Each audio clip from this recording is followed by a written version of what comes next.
Ego, you have to be very careful. Don't let our faith become yours. Beauty can attract the wrong kind of attention. He married me because of my beauty, and ever since I got pregnant and my body and skin color changed due to hormonal imbalances, it changed completely and turned into a chronic cheater, running after campus girls. A man who wants to marry you just because of your beauty is a red flag. I wished I knew, but now I am stuck. Once upon a time, in a faraway village in West Africa called Arepo, there lived a couple named Okeke and Chinelo. They were blessed with 3 beautiful daughters. Their youngest daughter was named Ifeoma, which means good thing. Her parents chose this name because they believed she was as precious as gold to them. However, Ifeoma's beauty was so striking and rare in the village that everyone began to call her Ego Oyinbo, which means pounds and dollars baby. This nickname reflected how the villagers saw her beauty as valuable and extraordinary. Over time, the shorter version of her nickname, Ego, became more commonly used. As Ego grew up, her beauty only became more dazzling and the nickname stuck.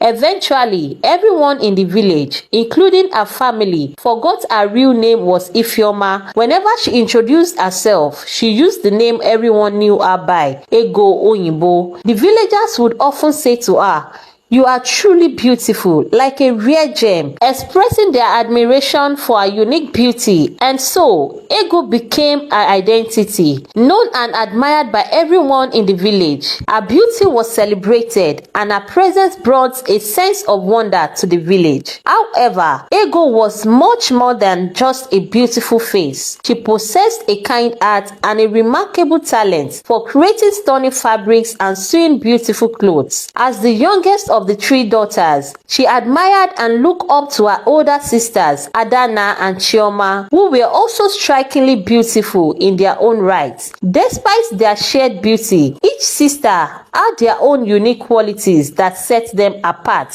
Ego deeply loved her family and was immensely proud of her sisters. She spent countless hours learning the art of fabric making and sewing from her mother, honing her skill with dedication and passion. Her creations were admired not just within her family but throughout the village. People marveled at the unique designs and flawless craftsmanship of her work. Ego's kindness was evident in her daily interactions. She was always ready to help her neighbors, whether it was mending a torn dress or creating a special outfit for a village celebration. Her generosity and talent made her beloved by everyone in the village, further enhancing her reputation. Despite her beauty and talent, Ego remained humble and grounded. She cherished the bond she had with her sisters, Adana and Chioma, who supported and encouraged her in all her endeavors. Their sisterly love was a source of strength and inspiration for Ego, driving her to continue improving her crafts and spreading kindness wherever she went. In every way, Ego was a rare gem in her village, not just for her striking beauty, but for her warm heart and incredible skills. However, as Ego grew older, she began to notice that beauty alone did not guarantee happiness. Adana and Chioma, her admired older sisters, had captivated the hearts of wealthy men who came from the city to marry them. Their beauty, which initially seemed like a blessing, turned out to be a double-edged sword.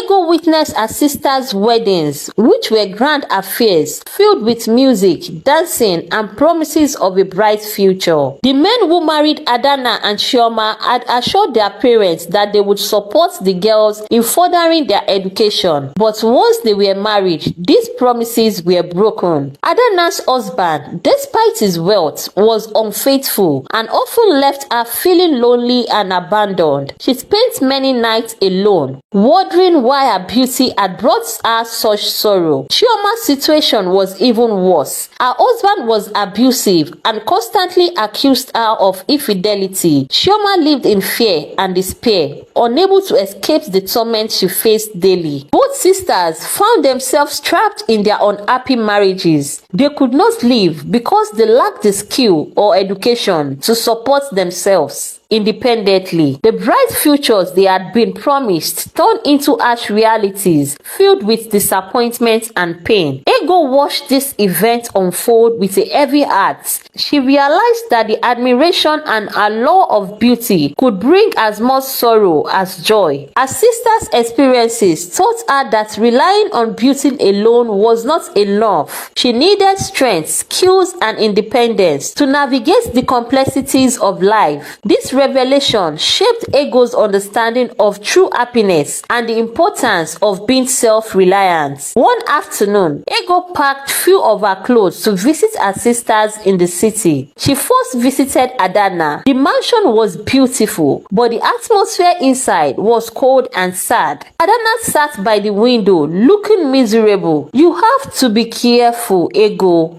Adana warned, her voice trembling. "Don't let our fate become yours. Beauty can attract the wrong kind of attention. He married me because of my beauty, and ever since I got pregnant and my body and skin color changed due to hormonal imbalances, it's changed completely and turned into a chronic cheater running after campus girls. A man who wants to marry you just because of your beauty is a red flag. I wished I knew, but now I am stuck. I can't leave." Ego nodded solemnly, understanding the depth of her sister's despair. Next, she visited Chioma, who had a bruise on her face and body from a recent beating. "Why don't you leave him, Sister Chioma?" Ego asked, tears welling in her eyes. "I have nowhere to go, and I don't want to be burden to our parents. Besides, they rely on the money he sends to them. I can't leave. I wish I did not marry him.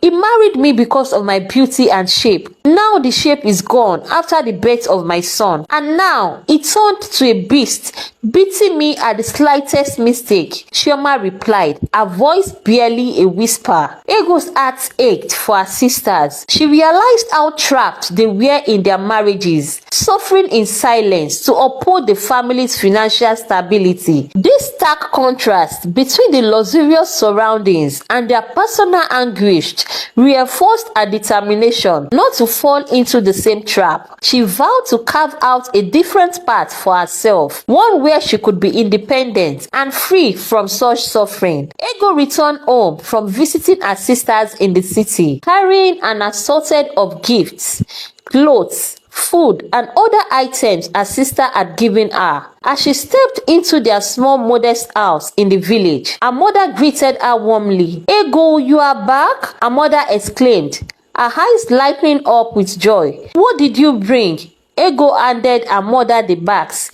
"Yeah, Mama, these are from Adana and Chioma. They wanted to make sure you have everything you need." Her mother began to unpack the bags, smiling at the contents. Yet, despite the pleasant atmosphere, Ego's heart was heavy. She could no longer keep her feelings bottled up. "Mama, I need to talk to you," she said, her voice serious and filled with concern. Sensing the urgency in her daughter's tone, her mother looked up. "What is it, my child?" Ego took a deep breath, bracing herself to reveal the painful truth. "Mama, Adana and Chioma are suffering. Adana's husband cheats on her all the time," she confessed. Her mother sighed deeply and shook her head, a lot of resignation on her face. "Ego, you are still young. You do not understand anything about marriage yet. When you grow up, you will see that a woman must be strong and endure her marriage, just like I have." Confusion and frustration washed over Ego. "But Mama, why should they stay if they are unhappy?" she asked, struggling to comprehend her mother's acceptance of such misery. Her mother sat down and looked at Ego with a tired expression, the weight of her own experiences evident in her eyes. "Do you think I stay with your father because I am happy all the time? No, Ego, I stay because it is my duty as a wife and mother. We must be strong for our family. A woman must endure her marriage through it all. A woman must make her own work. In our tradition, when a woman aunt is given out in marriage, that is all. Oh, you are left alone to carry your burdens.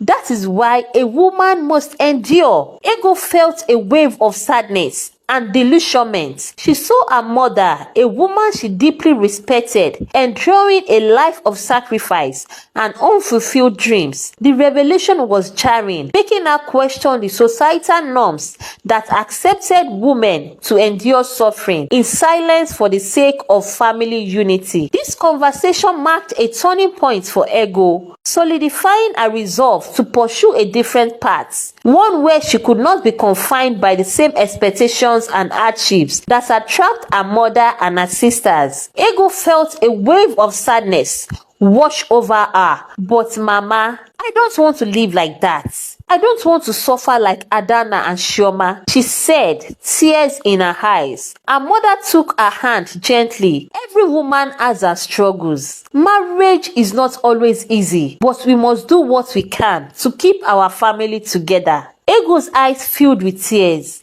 Mama, I promise you, I will not settle for a marriage like my sisters. I want to study, become a fashion designer and a fabric maker, and make my own way in my life, she said with determination. Her mother looked at her with a mix of pride and worry. You are smart, Ego. I hope your dreams come true. But remember, life is not always as simple as we wish it to be, she said. Ego nodded, understanding her mother's words, but still resolute in her heart. She knew she had to follow her own path, no matter how difficult it might be. She hugged her mother tightly, feeling a deep love for her, but also a firm resolve to change her own destiny. Ego's mother, though worried about the challenges her daughter might face, admired Ego's determination. You have always been strong-willed, Ego. If anyone can carve out a new path, it's you, she said softly, brushing a tear from her daughter's cheek. Ego was determined to break the circle of dependence and suffering that had plagued the women in her family. From that moment on, Ego poured all her energy into her studies and her passion for fashion design. She knew the road ahead would be tough, but she was prepared to face any obstacle that came her way. Ego was driven by the desire to create a better future for herself and perhaps to inspire other women in her village to pursue their dreams and seek independence. One day, while Ego was walking home from school, chatting with her friends from high school, they were all in awe of her skill in needlework, praising her designs and talents. You are so talented. Everyone loves your clothes, said Akuna, one of her friends. Thank you, Akuna, Ego replied with a smile. I just love making beautiful things. As they were about to part ways, Ego turned to another friend. Ijeoma, please help me remind your mother that I will finish her dress this weekend. She can come and collect it on Sunday. Ego said. I will, Ego. Thank you so much, Ego responded cheerfully. They all waved goodbye and Ego continued her journey home. As she walked down the dusty village road, a shiny luxury car drove past her and then suddenly reversed back. The window rolled down and a well-dressed man called out to her. Hello dear, beautiful. What's your name? The man asked, smiling warmly. Ego stopped in her tracks and looked at him, feeling a wave of discomfort. My name is Ego. What do you want? She asked, trying to keep her voice steady. The man grinned, clearly amused. You are very beautiful, Ego. I like you. I want to get to know you better. Ego frowned and shook her head. Thank you, but I'm not interested, she said firmly, hoping to end the conversation. The man seemed surprised by her response, but he didn't give up easily. He asked where she lived and drove to her house. When he arrived, he confidently approached Ego's parents and told them the same story her sister's husbands had once told. I want to marry your daughter, he declared. I will take her to the city and help her further her studies. She will have a good life with me. Ego's parents were thrilled and tried to persuade her. This is a wonderful opportunity for you, Ego. He is a wealthy man and he will take care of you, they urged. However, Ego stood her ground. No, Mama, Papa, I do not want to marry him. I want to continue my studies and become a fabric and fashion designer, she insisted. Despite her parents' repeated attempts to change her mind, Ego refused the man's proposal. Over time, many other suitors came, each promising her heaven and earth, but Ego turned them all down. At the end of the year, the results from her school exams were announced. Ego was nervous but hopeful as she went to check her results. When she saw her scores, she was overjoyed. She has passed with flying colors, and her dreams of going to college to study fabric and fashion designing was within reach. She ran home to share the good news with her parents. Mama, Papa, I did it! I passed my exams with high marks. I can go to college now, she exclaimed. Her parents were proud and happy for her. We are so proud of you, Ego. You have worked so hard and now you can achieve your dreams,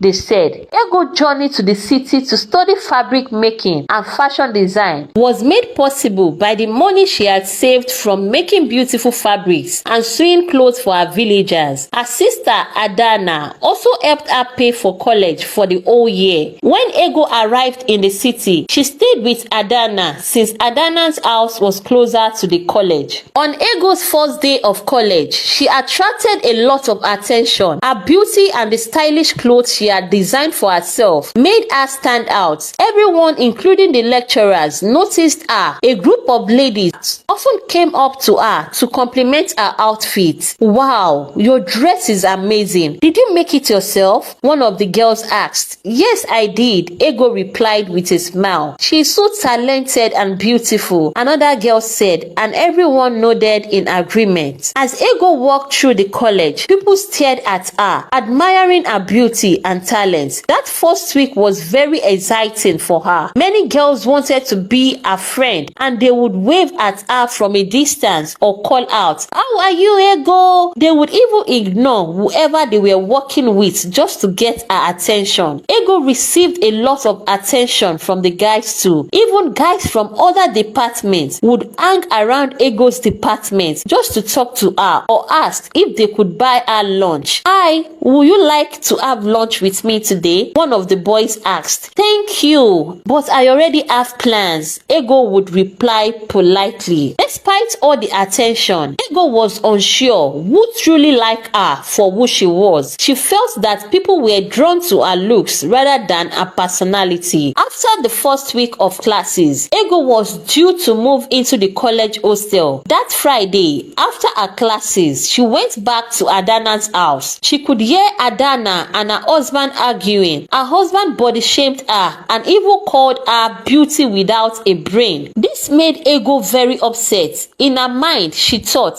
no man should ever love me just because of my beauty. That is not genuine love. That night, Ego took her old sewing kit and started making a mask to cover her face. The material was small, but she had to put many pieces together, resulting in a lot of stitches. Ego didn't care about the appearance of the mask. She just needed something to cover her face. She used a silicone texture that felt like real skin but looked hideous. On Sunday night, Adana drove Ego to the hostel where she would stay. They hugged and said goodbye. "I will come to visit you whenever I can, okay? Study hard, be focused," Adana said to Ego. Ego was alone in her hostel because her roommates had not yet moved in. On Monday, Ego went to school wearing her face mask. No one recognized her as Ego. As soon as she reached the academic area, everyone was whispering and laughing. "Who is that?" someone said. Ego went to the friends she had made during the first week and told them, "It's me, Ego." They laughed scornfully. Do you think you can ever look as beautiful as Ego? Do you even look at yourself in the mirror? They mocked. Don't look our way ever again. In class, everyone started asking, where is Ego today? Even the lecturers who admired her beauty asked, but no one knew. The first day of the week was very long for Ego. Students from other halls came just to see her. No one wanted to be seen hanging out with her. During breaks, it was like a museum exhibit. Everyone came to watch her, to see her ugly face and mock her. But Ego didn't care. She was used to being famous for her beauty, and now she was getting used to being noticed for her ugliness. Guys, kindly watch out for part 2. It's about to get more interesting.